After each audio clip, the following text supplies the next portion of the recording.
Hello, welcome to the Cricketers Playbook podcast. I'm your host, Tim Williams. We're here to take a look at the world of cricket with the battle for Australia's top order for the Ashes heating up. Sammy, Konstas and Marnus Labuschagne both belting timely tons leading into the Aussie summer. Well, there's some concerns for Aussie skipper Pat Cummins.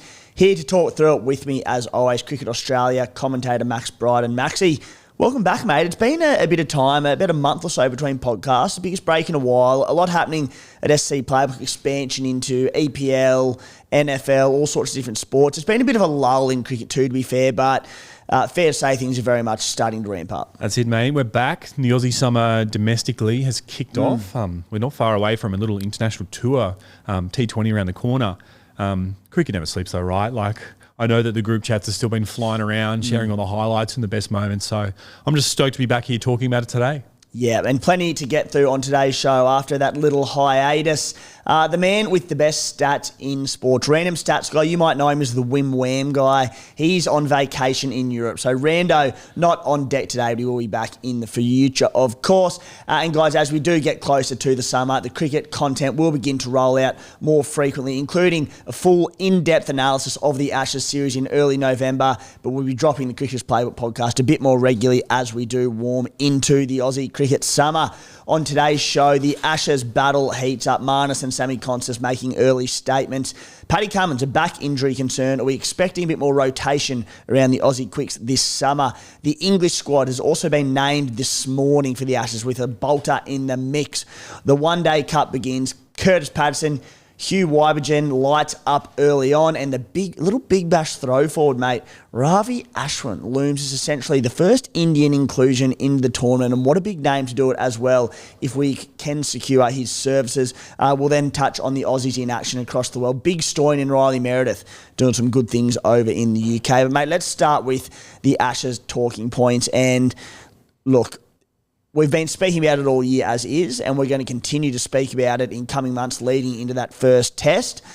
But the top order spots that are very much up for grabs. Sammy Konstas, 109 runs for Australia A against India A over in Lucknow. Holds 109 off 144 balls, so some good patience there, which we like to see from Sammy as well, and 27 not out in that fixture. Marnus Labuschagne, 130 runs off 118 balls to open his one-day cup season for Queensland, which is very, very exciting. Two blokes, a lot to play for. Konstas scored his century and you went, all right, he didn't need much to probably win that spot for the Ashes. The day after, Marnus goes and tons up himself. Talk to us. Mate, it's been interesting, isn't it? I feel like we're going to be talking about this Great Australian bat-off up until that first ball is bowled in late November. I think what I find most interesting about this is not just the form lines there, it's just how easily the conversation around Marnus Labuschagne has changed from the best number 3 option that Australia has had for a number of years, and he had to do so much wrong to get dropped. He probably, his role should have been in question, I think, maybe 12 months earlier, to now the opportunity for Marnus to become a full-time opener for Australia. And he wouldn't be the first guy to reinvent himself. I mean, Usman Khawaja himself, he debuted at the SCG, I believe it was, in place of Ricky Ponting, batting number 3, and he's been an opener for years now. But, yeah, it looks like those two are going to be neck and neck. I would say that there's probably a bit of difference in the calibre of the centuries that we saw from the two of them. Marnus scoring 130. Look, again, you got to score the runs, but doing it against a white ball at Allan Border Field, against a domestic attack from Victoria, which is quite young and inexperienced, compared to Sam Konstas under the gauntlet against India A, who are arguably the best opponent that you can have who aren't test match quality, featuring a number of test players in their lineup, including Prasidh Krishna, who played the last test match for India at the SCG.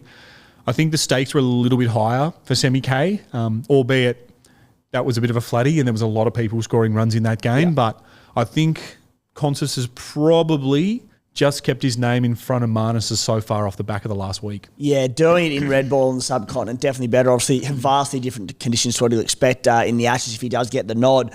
But you're right, mate. Like, I think, if you had a pecking order off the back of these innings, you'd have sort of Sammy Konstas 1, Marnus probably 2, and then there are 5 or 6 blokes sort of with the potential, with a big start to the summer that can elevate themselves above. But this century for Konstas, if he can then come back and start the Shield season with a ton in any of the fixtures that he'll have the opportunity to do so, you kind of go, We didn't need to see a lot from Sammy. We needed to see something. And if he can hit 2 tons, one on the subcontinent, one in the Aussie domestic summer to start the Shield season, you go, it's probably his spot, barring, of course, Marnus or someone else coming out and belting, 500 runs to start the season.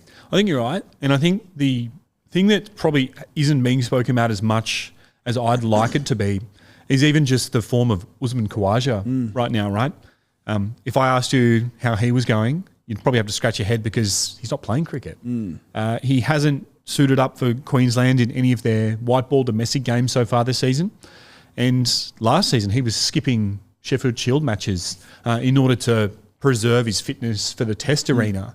I think we're at an age now of Usman and a form line as well. When you take away the double century he scored in Sri Lanka, he's had a very shaky 24 months where we could be presumably looking at 2 openers. Yeah. I think it's going to be really interesting for Usman. He either skips the Shield and he's going to be an automatic selection to start the Ashes in that first ball over in Perth, or he comes out in the Shield. If he looks terrible, would you select him? I think there's opportunities at the top of the order for any batsman to really put his hand up. I'd love to think Konstas has put his name in at the head of that pack at the moment. But you're right. Whoever does the best in these couple of Shield games before the Ashes kicks off in Perth is probably going to be picked, and they should be picked on form, because I think that it's something that we haven't done a lot of in recent years, and sometimes the results have shown. And, I mean, around that, I feel like Usman Khawaja has been pretty durable over the years. No sort of major injury concerns that I can remember. And we know he's certainly in the twilight of his career, but what are we expecting with him leading into the Ashes? Because, as you said, it's not like he's been setting the world alight run scoring wise. And as you said, he'll probably be there for the first test. But, if players knock the door down with runs, there will be question marks. We know at the back end of last season there was a bit of controversy around the Shield final and, issues that he'd had with the management of the team, coaching stuff, all that sort of thing.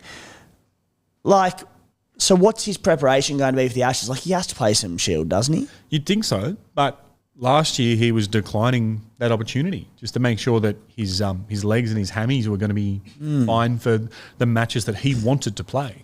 That was where the blow-up with the coaching staff came from, was him declining to play a must-win game in order to give himself the best chance to play in that final. So it's an interesting one. I think Usman, for what he's done probably in the last 5 or 7 years, deserves to be an incumbent within the Test team.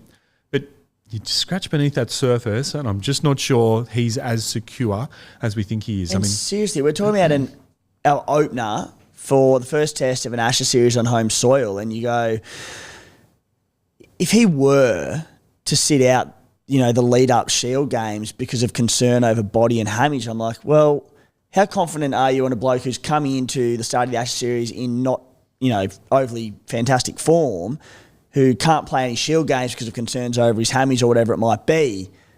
There's a lot of question marks around that. There has to be question marks, but I think similar to what's been happening in other years, we're still just really waiting for those people to continue to put their hands up to replace him. Yeah. It's that whole question that comes up so much in cricket and with form, and with Marnus it was exactly the same when he was struggling at number 3. If not him, then who? And I think Usman, look, he's had a tough couple of years. I think there's been a lot of Australian batsmen in conditions, the way that the test pitches are rolled out here, the extra lacquer on that ball, how much conditions in Australia have turned towards the quicks in recent years, who have struggled with form.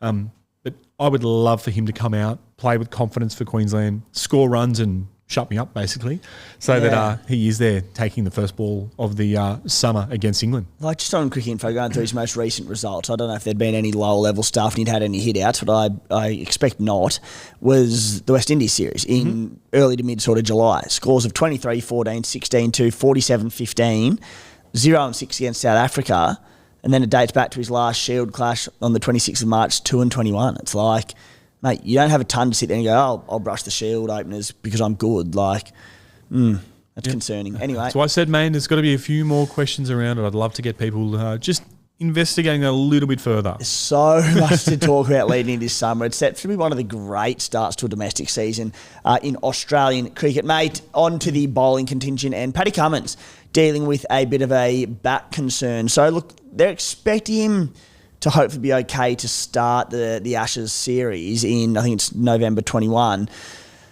But what it does suggest is, we saw Josh Hazlewood, miss tests last summer, and the reality is that we have a very aging, quick rotation, and Nathan Lyon for that matter.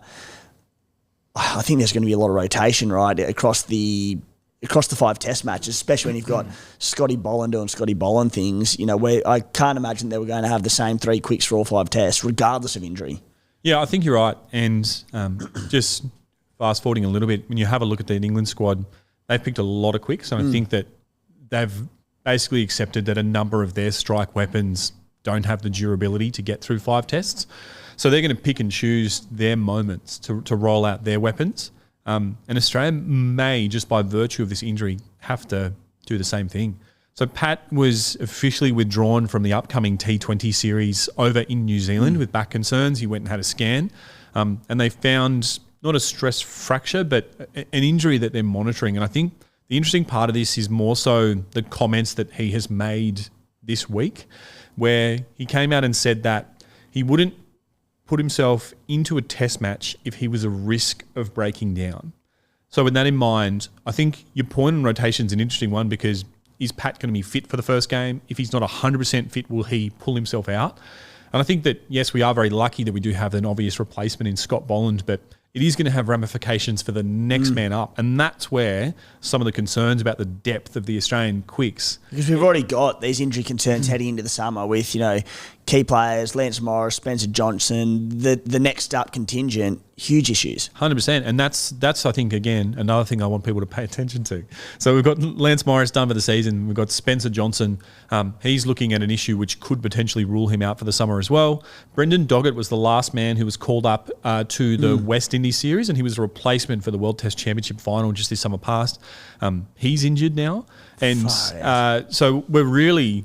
the cupboards are getting bare, and we're looking now at people with no test match experience who are potentially going to be on call and play a role in one of the biggest rivalries that we've got. So the next man up who I think would join the squad if there was, and if Cummins wasn't available and Boland was picked, it's probably going to be Sean Abbott. He has been around the test squad for a number of years, and he's consistently been called up without having to play a game. I love him as a bowler. He's got a lot of skill, and I think he's probably the closest bowler to Pat Cummins that we have, in the sense that he's fast, but he's also got a lot of underrated skills. He can bowl with a wobble seam, he can swing the new ball. So I think he's probably next in line, but we're really then getting to the likes of young guns like potentially a Xavier Bartlett, whose record in white ball cricket for Australia is immense. Is his body ready for the rigours of Test cricket? I'm not sure. And even potentially one of my favourites in Jack Edwards. Had an impeccable. You were waiting for that, weren't you? Yes. He bowled, I think it was over 220 overs last Sheffield Shield summer, and was one of the best bowlers in the competition.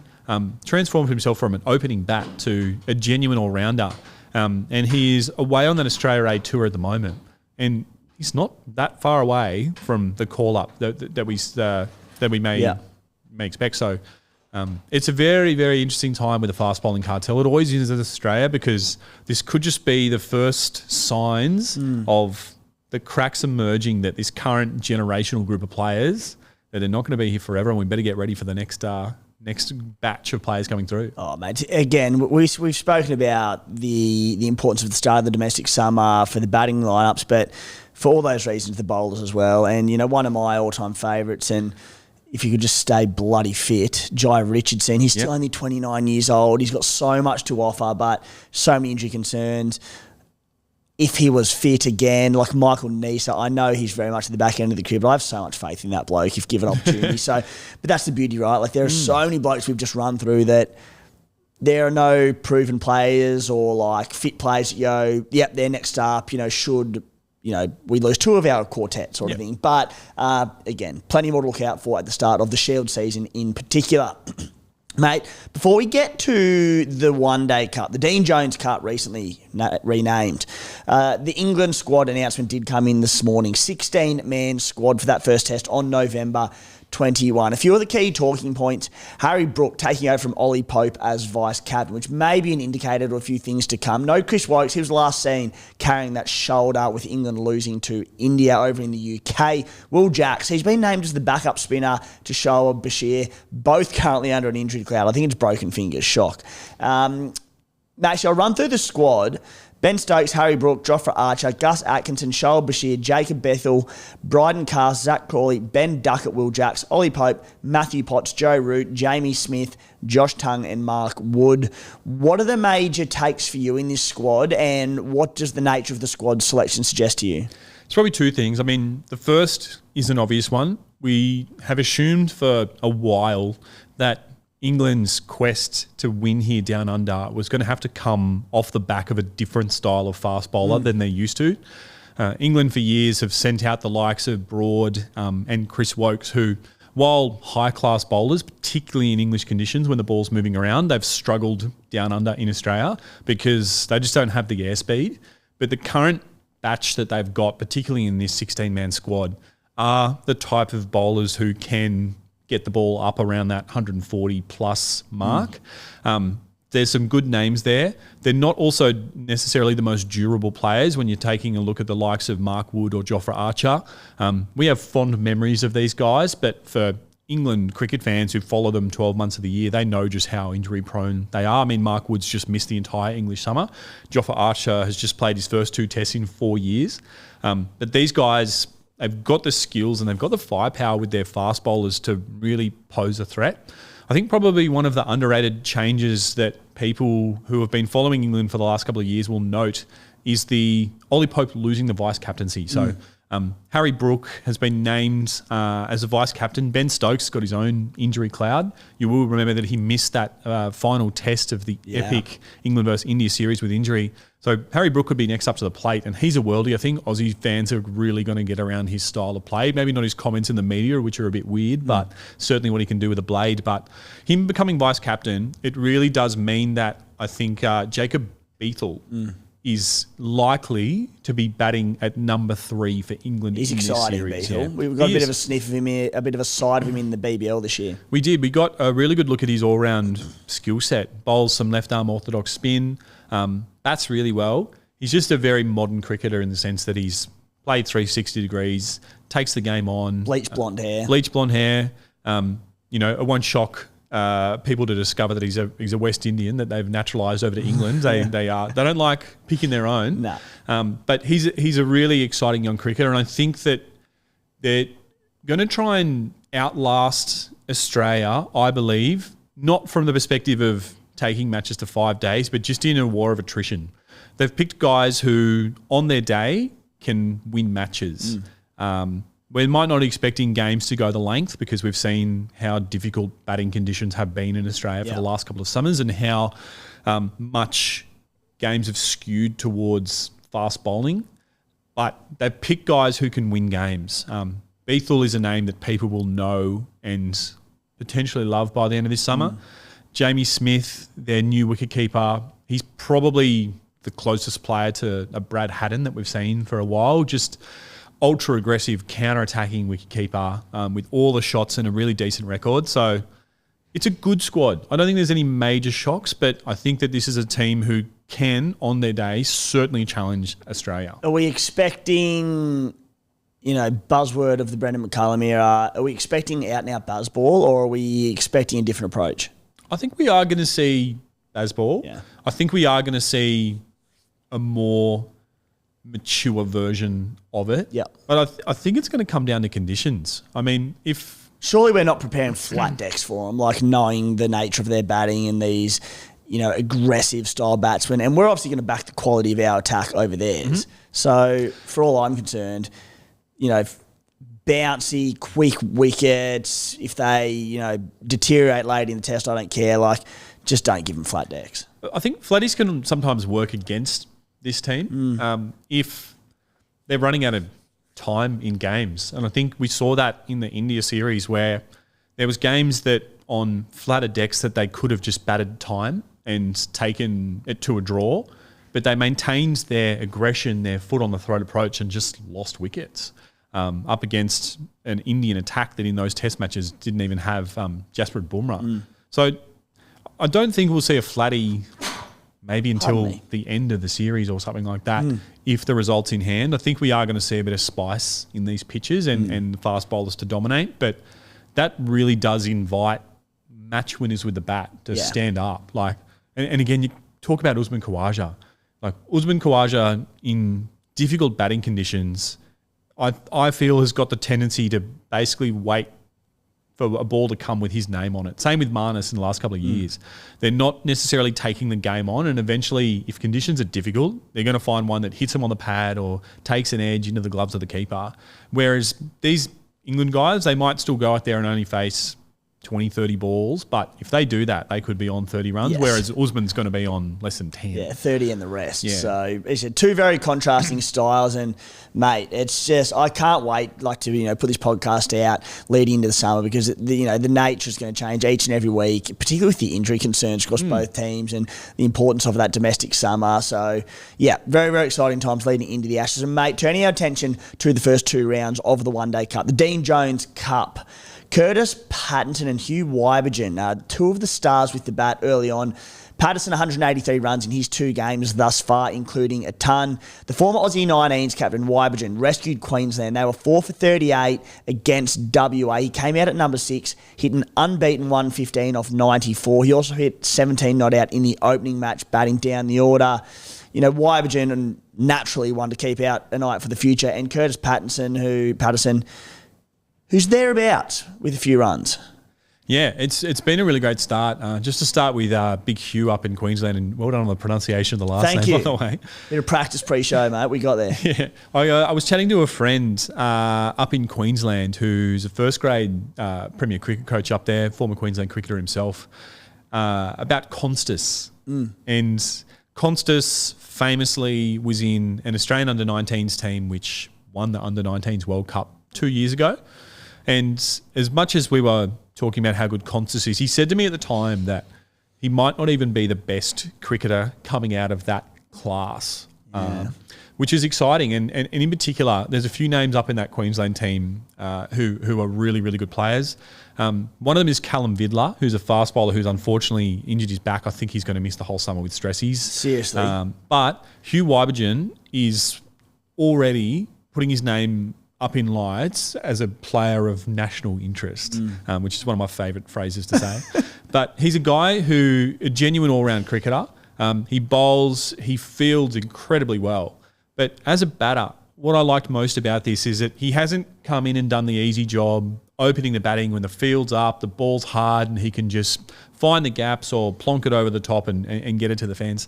Coming in the middle order is the more difficult job in cricket. It's very hard in T20 cricket, but it's not easy in one-day cricket, particularly up against the pressure of a rising run rate. So for him to come out and not only score a ton, but win a match for his team from a very difficult position, it just speaks volumes to the maturity, the skill, the capability of this player. He's a big player. He's got a lot of shots, a lot of power.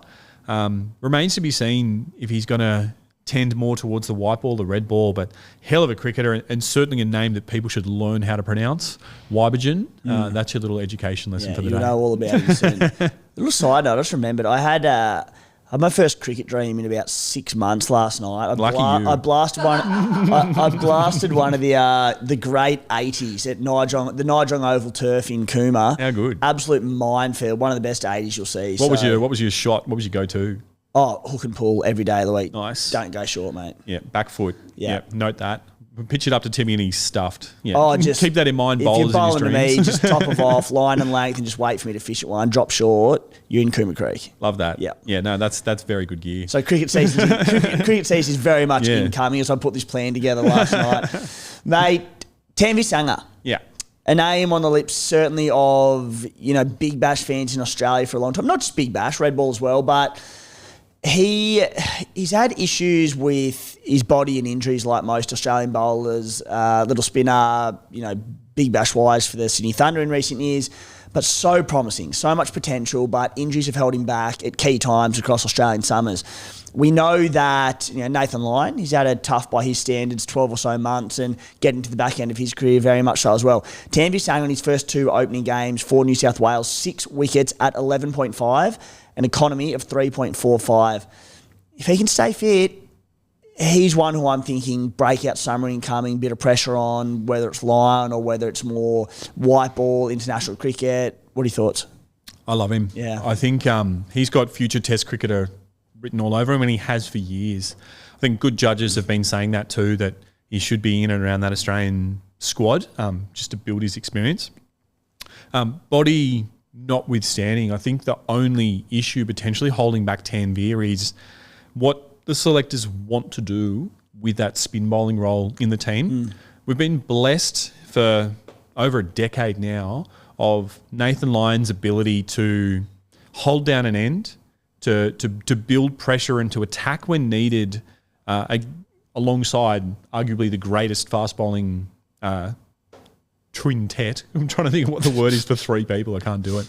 That we've had, but Lyon's, particularly when we're playing in Australian conditions, the beauty of him is he keeps it tight. There's going to be so much to talk about with Nathan Lyon coming into this Ashes. I don't want to get into it now, but the question will be about Tanvir is, do we need a leg spinner? Traditionally a much more attacking type of spin bowling to join our Test ranks, or are we looking for a guy who can keep it tight and have the fast bowlers attack around him? Maybe it won't be up to the selectors. Maybe it'll be up to the bowling unit as a whole. Tanvir's time could come as soon as Nathan is gone, but maybe it'll require a couple more retirements, because he's got not only just a beautiful action and an incredible leg break, but he's got the mindset and the temperament to be an incredibly dominant cricketer on the global stage. So I absolutely love him. I think far and away he's the best rest spinner in the country. So it's really, really good seeing him start his domestic season so well. Absolutely frightening as a Sydney Sixers fan though, because I don't want our boys to have to go out there and play the Thunder at the showgrounds on an absolute mud pit, because he could dominate the Big Bash this year. And that's it, mate. Just having a quick look into his first class record in Australia in the early days. Just the 15 games thus far, he's taken 40 wickets, but the key being, you talk about whether the Australian ranks want a leg spinner coming through. I'm sure we absolutely want one, and a wicket-taking option, as long as they can be economical, because we know that the quicks will do their job. They just need to tie down an end, and that's what Nathan Lyon's done for a decade. Economy of 3.13, so pretty solid. Yeah. In, again, small sample size, but hopefully he can do, be all of that for us and more. Mate, before we move on to the Aussies in action, a quick one, but a big one. Ravi Ashwin to the BBL. Now, obviously, it's a rare sight to see Indian cricketers in the BBL, I should say, the Big Bash League, and that is for good reason. Now, Ashwin is retired from sort of major formats and tournaments across the world, so discussions are warming that he could be coming down under for this year's Big Bash season. What influence would he have on this tournament? And I suppose, can you explain why it's such a rarity to see Indians down under? Absolutely. So every single international cricketer around the globe, when they want to play in any T20 tournament, they have to get what's called a NOC, which is a no objection certificate, from their home board. So be it Cricket Australia, Cricket South Africa, New Zealand Cricket, or the BCCI. They have to get a no objection certificate to say that they are free to go and play in that tournament, and they're not required at home for any domestic teams or international duties for their country. Now, the BCCI have always forbidden Indian players from playing in other tournaments because they want to protect the rights of the IPL so that they can say that this is the number one tournament in the world. This is the only tournament that features the Indian players plus all of the internationals that come in. So this is the number one tournament. Now, the only reason we're even talking about this is because 39-year-old Ravi Ashwin has retired not only from international cricket, but from the IPL as well, which has made him effectively a free agent on the global stage. So he no longer has to answer, in theory, to the BCCI. So it's not like his move is going to potentially open the floodgates for more Indians to come, but it could open the potential that guys who are completely retired from all formats in the Indian domestic scene might be available for tournaments, and not just the Big Bash as well. This could be tournaments over in the Caribbean Premier League. Yeah. It could be over in the SAT T20. It could be across the whole landscape, but it would be such a game changer for the BBL to bring an Indian player down here for sure. Oh, it would. And if it could open the floodgates for, as I said, for the reasons you just mentioned, and well summarised, I might add, it's that, you know, to get these Indian players at the back end of their careers when they have retired and sort of, as you said, broken free of the shackles of the BCCI, yeah, to have him come down, what that could do potentially financially for the tournament, just with eyes on the screen out of the subcontinent, would be enormous. So hopefully we get him, and hopefully, you know, the floodgates do open for people when they do sort of, in particular, you know, retire from the IPL tournament. So yeah, I'd love to see him out here. He's still got a lot to offer as a bowler. I think the interesting thing about Ashwin is that most Australians recognise him for what he's done in the Test arena, but his white ball game is complex. He's got all kinds of variations. There was a season in the IPL he just decided to bowl leg spin as well. He's got a lot of skill. He's got a lot of capability. He'd add a lot to a franchise down here with his ability, but he's a way to open up the Big Bash domestically to Southeast Asian fans to attend games in person, which is why I'd love to see him sign for the Stars or the Sixers, someone who's playing out of a big stadium, big ground, sell more tickets. But it's also a little taste test of the potential chance for private ownership out of India to come in and buy a stake in either the Big Bash or the Big Bash clubs as well. So it'll give a little taste, I think, as to what eyeballs are possible for the Big Bash with an Indian injection. Yeah, very exciting times ahead if we can lock him in, mate. So fingers crossed there.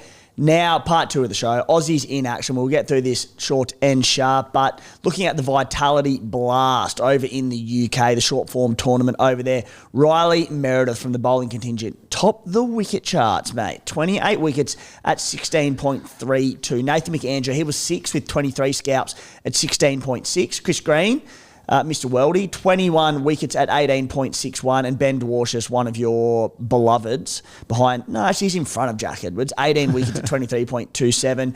Of the run scorers in the Vitality Blast, Darcy Short in a bit of form, top number 4 on the list there, averaging 42.38 firing. Caleb Jewell averaged 27.6, Dan Hughes 26.4, and Cam Bancroft averaging 21. Turning the attention over to the 100 tournament, an even shorter format over in the UK. Also just wrapped up, Riley Meredith, once again second in the wicket charts, 12 wickets at 13.58. Marcus Stoinis was equal second with him, 12 wickets at 19.58, including in the final there, 2 wickets and 64 off 38 deliveries. So stepped up, did big Stoin, but they lost. Chris Green, 11 wickets at 20.36, and Jason Behrendorff, one of my boys, 10 wickets at 18.1. In the batting ranks, Davey Warner, 200 runs at 28.57. Big Stoin, 146 runs at 29.2. And Steve Smith, 137 runs at 19.47 with a little cameo over there. Mate, the one and only that I'm talking about here, Riley Meredith. Had a bit of a taste of short form cricket for Australia in T20s. Absolutely humming. Yeah, and I think he's always been a wicket taker. And I was shocked to have a little read before the show. He's 29 years old. He still feels like this young tearaway toy that's just emerged out of Tasmania. And we're excited to see what his potential is. Every time he's fit, he takes wickets because he bowls absolutely rapid. He's aggressive. He's got a fantastic bouncer.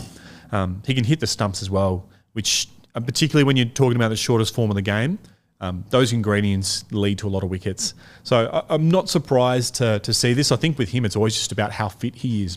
We saw what he was able to do in last summer's Big Bash League when he was fit. He lifted the Hobart Hurricanes alongside Mitch Owen to the title. Yeah. He was one of the best bowlers in the tournament. So hope he stays fit because he just gives us that other option for the Australian white ball teams to go on tour as he has in the past with 7 caps to his name. Yeah, yet another great option for us to consider.